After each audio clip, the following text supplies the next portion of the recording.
any development for the province of Lanao del Sur, particularly Nasurico. Good morning, sir. Honorable Assistant Secretary, Sir Matanog, AGM, former Commissioner Soler, and Sir Fikri, Nakuna Manager, June, so accounts, Sir Manabila. I just wanted to report to the communication group last Friday. Yakap meeting kami with the Ulama group, so they furnished us reports, Sir GM. And NCMS Commissioner, former Chairman, Umayra Janalandokman also wrote about Lasureco in this newsletter. Mga 200 copies po ito, sir, for your copy. So, mapiyan sa mismo sulong niya na chairman tanong sa Muslim Filipinos.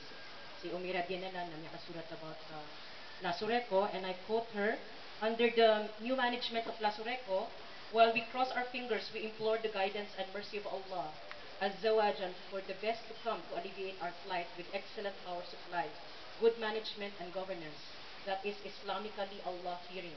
The Lanao del Sur Electric Cooperative is an all-Maranao cooperative. It is an acid test of what could be a management of Maranao, a proud people of its heritage, and a worldview that is laden with the unyielding positive values of Maratabat and Muslims who are adherents of Islam, thus Allah-fearing." So, mingi pambay ni sa mga opisina sa Metro Manila, na po naman si Ma'am Umira sa Gio Adulbakyan, si Ma'am Baid niya niya pa din Sir Sir Sulaiman Mutia.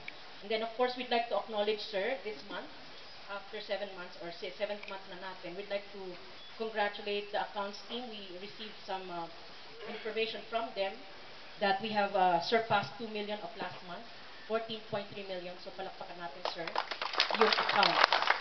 14.3 million and 15 na po ngayon.